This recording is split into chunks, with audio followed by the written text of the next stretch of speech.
Yo, what's going on, fam? It's your boy, Anthony ONeal, and you are at the table with two of my good friends here. Demarie, I call him D. Then my boy, George, I call him George. Oh, I was going to get G. All right. And yo, we're trying something new all month. I heard you. You said, hey, I want to have a conversation. I want to hear more conversations with Anthony ONeal and his team and the squad. So we said, yo, let's try it. So we're going to dive into some trending news. I like to stay current. I like to stay relevant here at the table. I like that. I don't know if I'm going to call the show the table, but I just love That does feel good. Feels the right. table. It just feels Very good. welcoming. Yes. It feels like it's about the table, you know? Is it about the table? Maybe it could be. It's about what happens. What to if the I table. got a table, if I stick to this, and put like a nice AO logo in the middle? I think that'd be dope. A little Yeah. Demarie and a little George, I think too. just a little George. It's a tiny. No one can see it. No, y'all may not make it next month. I'm just playing. Yo, so check out this article. This article shook me when I first read this. It says that 94% of millennials say this is their number one life goal. And check this out. It's not a career or love. A few years ago, I lived in New York City. I couldn't really afford it. After rent, utility payments, student loan payments, healthcare costs, buying flights to attend friends' weddings, my subway pass, my cell phone bill, and food costs, I didn't have anything left. In fact, I was in the red and in denial.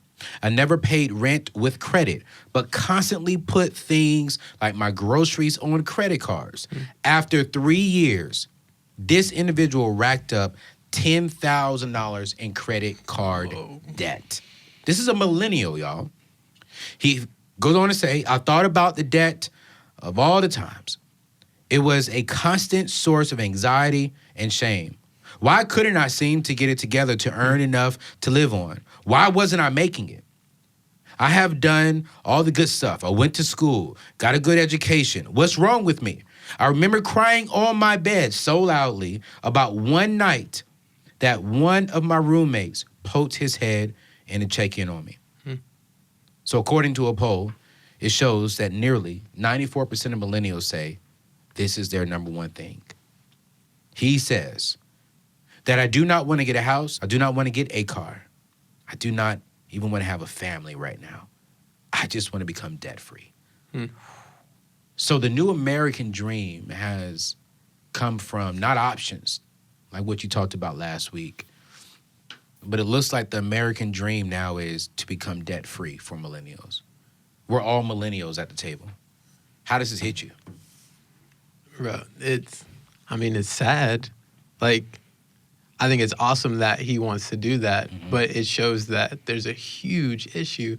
Like, that is sad to hear someone saying that they were crying so loud that the roommate poked their head in the door.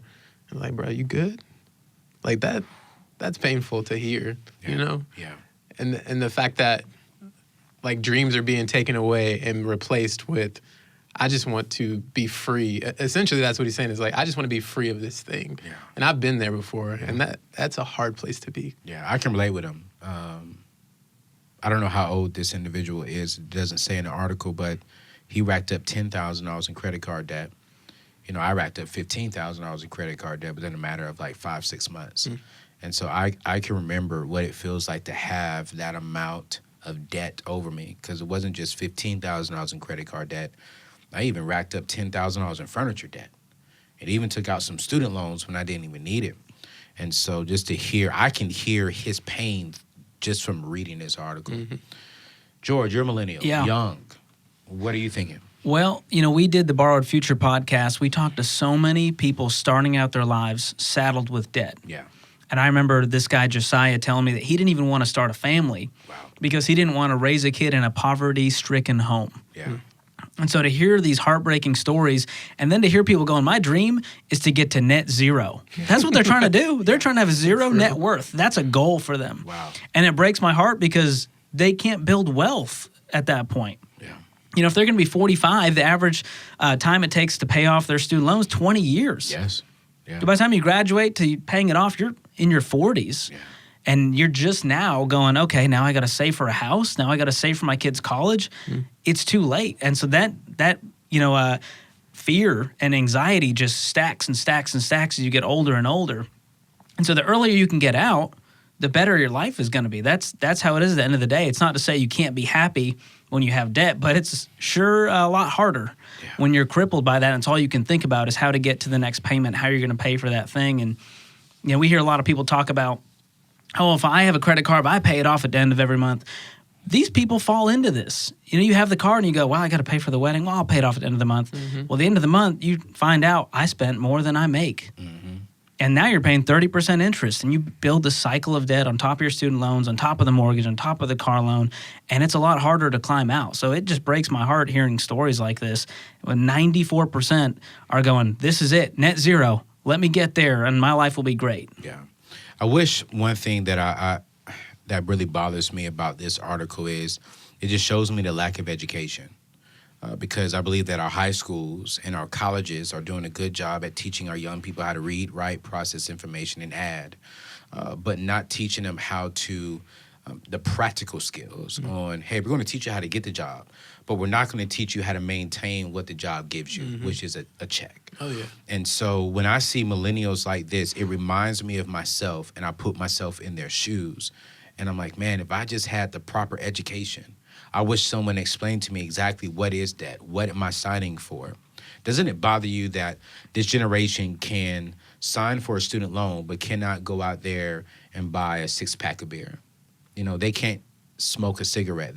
Which I'm happy you can't smoke a cigarette. Can't rent a car. Right, you can't rent a car. You can't even get a driver's license until you're like 16 years old. So we put all this stuff, all these laws to protect them from hurting themselves, but there's no law to protect them from financially hurting not just themselves, but their future families. Yeah. And so when I read this article, when it says their number one life goal, that scares me. If this article would have said this is their number one goal, I would have been like, okay, cool, I can rock with that. Because at 22, at 21 years old, you're saying, yo, I don't want to be in debt for the rest of my life. So I want to sit here and pay it off so I can go after my number one life goal, which is a family, which is a house, which is options. I'm so with that. But life goal? Yeah, I didn't even think about that. That's like a long-term, I'm going to spend the rest of my life paying this off. Yeah, that's hopeless. That bothers me, man. Look, one thing that stuck out to me from that was weddings. Dude, I hate going. I literally hate going to people's weddings. They're so expensive, man. So try from being in Demarie one. to this guy, yes, stop going to weddings. Hey, man, listen, stop going. You know what? In a couple of videos ago, Lindsay, she said that one of the hardest things to budget, correct me if I'm wrong, Lindsay, you said one of the hardest things for you to budget is wedding and birthday gifts, right? Oh, my God. It's so real. That's so real. Like gifts, they sneak up on you all the time. I was Connor like, said, right. Don't get him a gift. No, but Lindsay said she's going to get a gift. She was like, I'll have to get everyone a gift because I want them to give me a gift. And I'm like, well, you're a good friend. Yeah. Because I'm not going to stress myself out to go buy George or you a gift. I'm fine with that. If I don't have the money, I am fine with that. I'll give you some Please. love. I'll pray for you. Then when I get some money, I got you. Still waiting on a appreciate wedding that. gift. I took you to get a wedding gift, remember? I got you your first IV. Oh, that's true. See? That's true. And that wasn't cheap. He got me a great. That was very bills. generous. Here's the deal. Lindsay works for Dave Ramsey. She can give Financial Peace University to people for free. Come on, Lindsay. There you go. Hey, That's what man, a money listen, makeover. that was a good one. Lindsay, there you go right What? there. That's how you can do it. Tell me that again. Instead of for buying gifts, just give them Financial Peace University for free.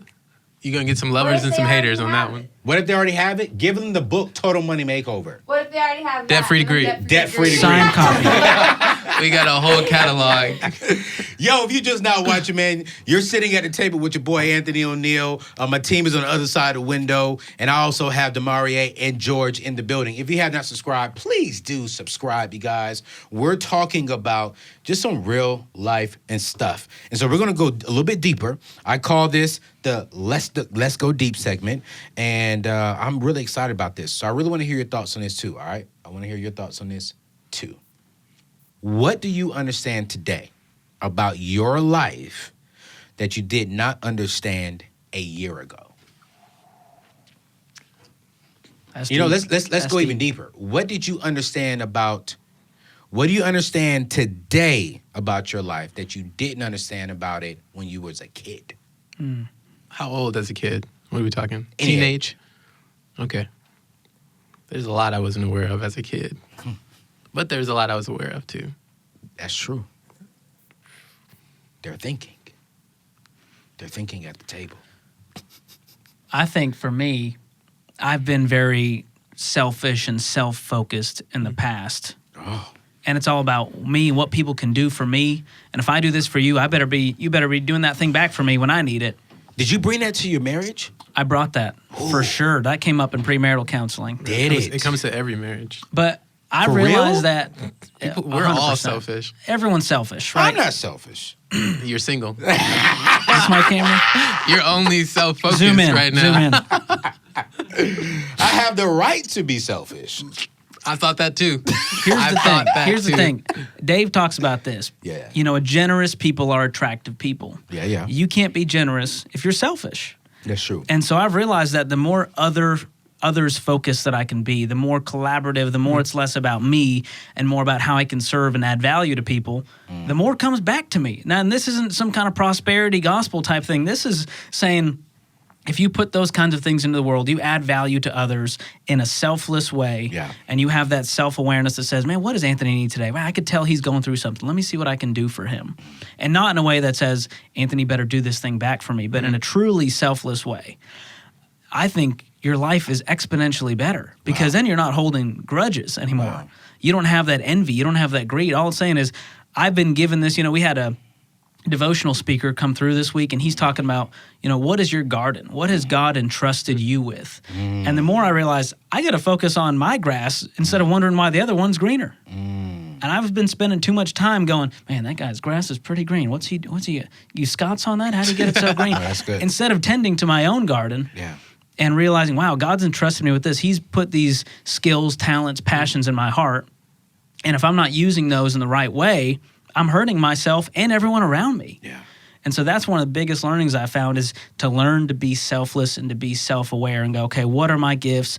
Am I using those in the right way to serve others? Has this journey been easy for you? No, because you've got to be self-aware, you've got to take a look in the mirror and go, oh boy, he ugly. We got to do some work on this. And it takes time, it takes disciplines, it takes habits, it takes putting calendar reminders in your phone to text that person, to send that email, to send a thank you note. Yeah. And so that takes a lot of discipline. And it's not this thing where you just go, I'm Zen now, I just do this naturally. It's a decision you make every day when you wake up. All jokes aside, I think that's probably one of the reasons why I'm still single. It's because I'm selfish. That I feel as if sometimes if it doesn't go my way, then I don't even want to go that way at all. And so that is something that I've been talking with my therapist on. Like, how do I start changing that mindset now as a single man? So that way, hopefully, when I do get married, that's not an issue. So I commend you for bringing that to the table, bro. Real talk. Because I am selfish. Bro, if you need relationship advice, obviously we're both married, so we're winning. Y'all are winning? It's clearly. I'm trying to be real with these guys, and I'm like, yo, we're winning, you're losing. But this goes, you know what? Best marriage advice I could give, and even relationship advice, is to outserve each other. Absolutely. Which, again, is a total selfless posture to take. Yeah. To go, oh, she didn't do the dishes.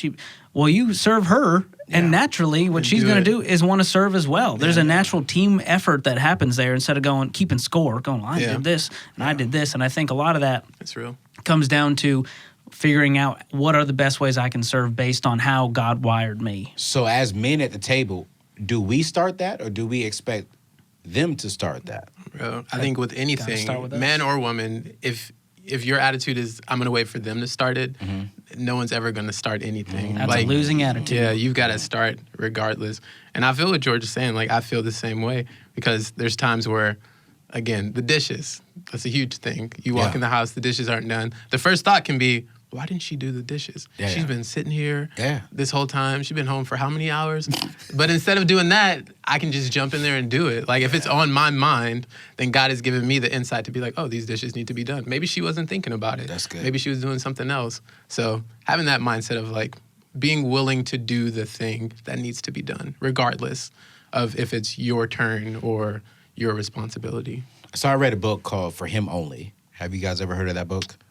think It's so. a great book. It's For got Him like Only, a and bands then- of They color. have the For Her Yes, Only. and For Yep. Her Only. So Yeah, I read got that. So what you just said and what you just said really makes sense. It's like, you know, one of the best ways to emotionally connect with your spouse or with your significant other is to, you know, walk in there and just take the initiative and do not wait on things. And that has really been helping me out because it's like, you know, if you go in there and the dishes are done, meal is cooked, it just relieves your spouse.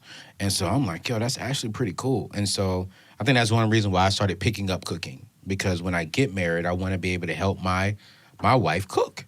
You know, I think that's why I'm in this house, and when I come home, I clean. I get up and clean on Saturdays because I want to start practicing so that way when that opportunity comes, I can connect with my wife on that level. And so seriously, man, what y'all are talking about is real. Is that something that you've learned within the last year about yourself too as well? That's part of it, yeah. I definitely agree with a lot of what George said. I think another thing that I've learned in this past year, just kind of in preparation, becoming a dad, is just I have another level of respect for my mom. Yeah. Just realizing all of the things that she had to do alone. And my grandmother was also a huge piece of my upbringing, and she passed away last year. So that's another thing that I've just been learning is like, man, it is hard. Like we as millennials talk about adulting. Yep. Adulting is very difficult. It and is. you like look at your parents and they made it look easy most of the time. And so as I'm about to have a child, I'm like, okay, I need to start thinking about, you know, all these types of things that we talk about, like, oh, I need a will, I need to have life insurance, I need all of these things.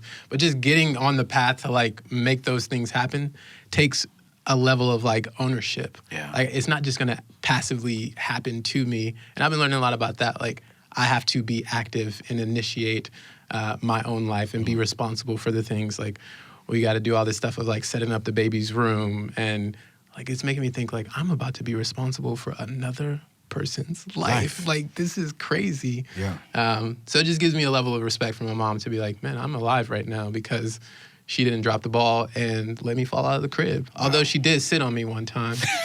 So yeah, if she's watching this, then she knows. Yo, I love it, man. I love it. You know, one thing I think I've learned about myself over the last, I would say, not just 1 year, but since I've been here, is more clarity on my calling. I knew I was called to preach and teach the gospel. I got ordained at 25, 26 years old. But I really didn't know what was my message. And then just a few years ago, I've always taught young people about money because I have my own nonprofit called Young People Succeeding. And I'm teaching young people. I just, you know, go out there and just teach them about money. And then when I got here, God made it very, very clear that I'm called to teach all people, specifically, though, that minority culture on how to get out of debt, how to avoid debt, how to build wealth, and how to really have a solid foundation to build on so that they can have options. And that's just something that the more and more that I step into that calling, man, the more and more better I feel. When I hit the stage with Dave, with you, and we're just touching lives all the way around, man, I get excited. But then when that young person that is a minority comes up to me, or that couple that's a minority comes up to me, and they have tears in their eyes, and they're saying, thank you. And I'm like, you're welcome. And then I'm saying thank you. Because we have here at Ramsey Solutions the best way to take control of your money. And that's the 7 baby steps. And those baby steps changed my life. And because it changed my life, it's going to change my future wife's life. It's going to change my kids' life. It's going to change my kids' kids' life. Yeah. they'll be able to start where I finished, not where I started from. And so one thing I'm learning more and more and more about myself that I didn't know 4 or 5 years ago or when I was a little kid, that I've been called to teach the gospel. But to dive deeper, I've been called to teach the gospel to help people, especially minorities, avoid debt, build wealth, start businesses, purchase homes, and live their dreams. And so, and I'm grateful for that opportunity. But y'all spoke life into me about that. Because, I mean, all jokes aside, that is something that I'm working on, and I'm talking with my therapist on that. And I'm going to be real with you all. Therapy is actually dope. Oh, yeah. I mean, It's a awesome. lot of people think that therapy is for the people who are crazy. We're all crazy. But let's be real. You know, we all have a little crazy inside of us. And so my thing is, why not get a little bit of guidance and a little bit of wisdom on how to control that craziness before it turns into something unhealthy? Yeah. You know, and so I've been going to see a therapist every other week and just having real conversations. Man, I take off my shoes, I lay back on the couch, you know, and I just You at talk, home right I now. cry, I have the conversation. And she called it out. She said, Anthony, you're selfish. But you're selfish because you're by yourself. Mm-hmm. And so when you get in relationships, you don't know how to change that. And so she listed out different things because at 35, I'm like, why am I still single? You know, I got out of my engagement. And she's like, well, the common denominator is you. So let's talk about you. Let's stop blaming everyone else. Let's look at what can Anthony ONeal do better so that way when you do find your wife, you won't be perfect, but you'll be better than what you were. Mm-hmm. And so, man, I love that. And So good. That's real. let's go a little bit deeper. What's one thing you've learned here recently? Like reading a book, listening to a podcast. What is one thing you're learning? You guys know me. We're going to do this on every single show because I want to challenge you all, you know, to be learning something every single day. Every single day, I'm learning one word. What is the definition? How do I pronounce it correctly? And then also I'm reading for an hour. And then I'm also listening to a podcast. I'm not a huge fan of podcasts. But you know what? I was like, now, since I've been listening to it and I've been learning, now instead if I can't go to sleep, instead of watching TV, I turn on a podcast. And I'm learning something. And what I've learned lately is because I'm learning so much, I'm staying up later because I want to write down notes. But I'm learning something every single day. George, what's one thing you've learned this week, man?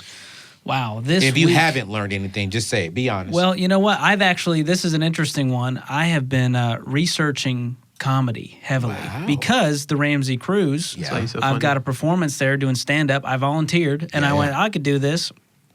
And I realized I have no idea how to do this. And so what it taught me, though, was to do the thing that you're scared of doing. That's good. And I realized people went, well, this should be easy for you. I'm like, I've never done this before. You know, being on stage and warming people up, it's different than stand-up comedy. And there's an art form to it, and there's things that I have to learn.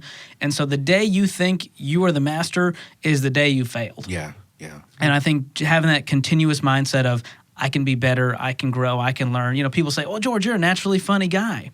That doesn't mean I know anything about how to write a stand-up comedy routine. And so as I've researched that and learning from pros, I'm watching videos, I'm reading books on how to do comedy writing and how to do it well. I'm watching, you know, people's dynamics on stage. There's so many, you know this as a communicator. Yeah.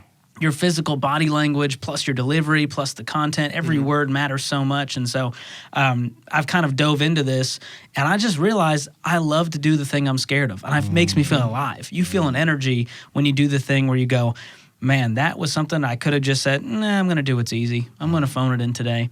And so do something every day where you do feel challenged. You feel a little bit, you know, out of your element, where you're like, I don't know if I'm going to land this thing. And I think that's when you do your best work and when you feel the most fulfilled. That's real. I love it. D, what you thinking? So what I'm learning goes back to what I talked about the last time, that book, David Goggins. can't hurt me. So in this book, he talks a lot about his childhood, and he has a skill that he utilizes, or a tool that he's given himself, called digging into his cookie jar. So that's like reaching back into his past, taking a difficult circumstance that he's overcome, and using that for fuel to move him forward. So as I'm listening to his book, I realized that, like, man, I've had a difficult life, you know. And when you look back over your life, you can look and see all the different places that God has empowered you and giving you a strong foundation to build on in the future. So I've been looking at, at the same thing as George is saying, like trying new things, but looking back on those times where I've had a really hard situation in front of me that I didn't know if I was going to land or be able to accomplish or fulfill, and looking back and saying, okay, God used me and allowed me and empowered me to do it this time. So what's different now? Like, there's no difference now and then. I'm a little bit older, but he's already given me the platform to be able to do it. He's given me the strength and the empowerment to be able to do it. So reaching back on those past experiences and bringing them forward to today and utilizing that to propel me forward is what I'm learning. That's good. Man, that's really good, man. I'm loving this conversation. I'm curious, you guys, what is one thing that you've learned this week? If you're rocking with me, this is something I'm going to be challenging you all every single week to be learning one thing every single day, because we all need to be growing. I wrote this down. I was listening to a podcast, and I love this. He says, goals are about the results you want to achieve. Systems, a.k.a. habits, are about the processes that leads you to those results. And so goals is, hey, I want to be debt-free by the end of this year. That's a great goal. But you can have a goal with no system, with no habits, and you'll never reach that goal. And so what I've been learning to do is develop daily systems that will get me to my ultimate goals. And so I actually kind of remixed it a little bit. I believe in the word formations. Really haven't fleshed all this stuff out, but it's, instead of for goals, I have formations. We was formed God formed us. And I'm like, who am I forming myself to become every single day?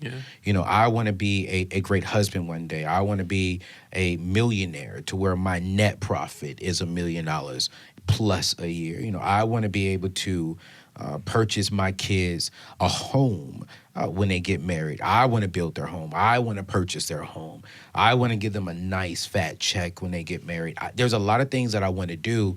And so every single day I'm asking myself, okay, what are you doing to form yourself into that man? What is the daily systems? What are the daily formations that you're doing that's getting you closer and closer and closer to that man that you desire? And so while we all have goals, I would even challenge us to even think about, who are you forming yourself to be? Are you forming yourself to be a lazy individual? Are you forming yourself to be a wise individual? And so that's just something that I've learned. For this next segment, man, my producer, he's been on it. He asked us a question. All right, so question for you guys and the audience watching at home. Virtual poll's going to pop up so you guys can vote as well. Would you rather save money by skipping holidays for a whole year, not being able to participate in any holidays for a whole year, or not have a mobile phone for a year? You could pass me on the holidays. I'm already done. My wife knows I do not like any holidays. Wait. So save money by skipping all the holidays. All the holidays. You can take my birthday by too. skipping all the holidays. Or save money by just not having a cell phone for the whole year. Or no cell phone for the whole year. Can't answer emails, anything. I can still have my computer? You can carry around your laptop if you want. Yeah. Look, I'll give you both. You can take laptop, computer, and the holidays. That's interesting. It would be a great millennial experiment just to go, if you had no phone for a year, how would your life change? So I'm curious. I have a morbid curiosity as to how my life would change if I didn't have instant access, checking apps 900 times. Tell you. But I am happy to skip holidays. Yes. I love my in-laws, know that. But I'm happy to have some time to myself over the holidays to recharge. So I'm stuck on this. Is Catherine still in there? Yes. Catherine is in here. See, Catherine is my social media lady, and every December I take a social media fast, and she has a heart attack on that time. So I don't know if It's her job to You help couldn't be you. without a phone. I don't know if she Yeah. she would probably She'll hunt you down. quit if I said I'm not going to be on there for a whole year. That's true. But you know what? As much as I love Catherine, I'm going to rock with no cell phone for a whole year, and here's why. Have you done it before? I haven't done it before For but any period of time? I've done it for a whole month. Like no cell phone? No social media. Okay. But I actually feel so much better when I come back. Oh, yeah. Like, because I don't see what you're doing with your life. I don't see what you're doing with your life. It's just your life. I don't see what Kanye West is doing, what Nicki Minaj, what Drake, what Kirk, what all these people doing with their lives. And I actually get to focus on my life. And plus, as I'm getting older, I love being around my family. So I couldn't sacrifice my family for my cell phone. So to save money, Connor, I'm gonna All right. I'm gonna do the cell phone. Hold up, bro. There we We go. didn't say you start right now. Oh, okay. My bad. Wait, are we saying That's a holidays nice means phone. no family? Yes. Basically. What? I can't see my family anytime of You the year. said you're gonna sacrifice signed your up. No, holidays. but holidays. My family's my family. They're my family No, outside no He of ain't that. talking about backtrack. your That's why- wife. that's why I He don't just like talking about holidays. anyone outside of your wife. But that's why I don't like holidays, because we make it out to be this like special one time. This is the only time you can do this thing. Are you changing your mind now? No, I'm still It's too saying late. take the holidays. If my family got to go too, then take it. Hey, dang. Wow. Yeah, y'all heard it. Y'all here. can get me on Instagram. I'm the only one with a phone at this point. So Yo, man, you guys are watching us here at the table, just having a real conversation. You guys, thank you so much for rocking with us. Come back next week, because I really don't want to tell you what the topic is for next week, but I'm telling you right now, we're going deeper. We're going to have a good time. It's your boy, Anthony ONeal. It's Demarie, it's George. You got my crew. I want to thank my producer, Connor, and the whole team, y'all. We'll see y'all next week.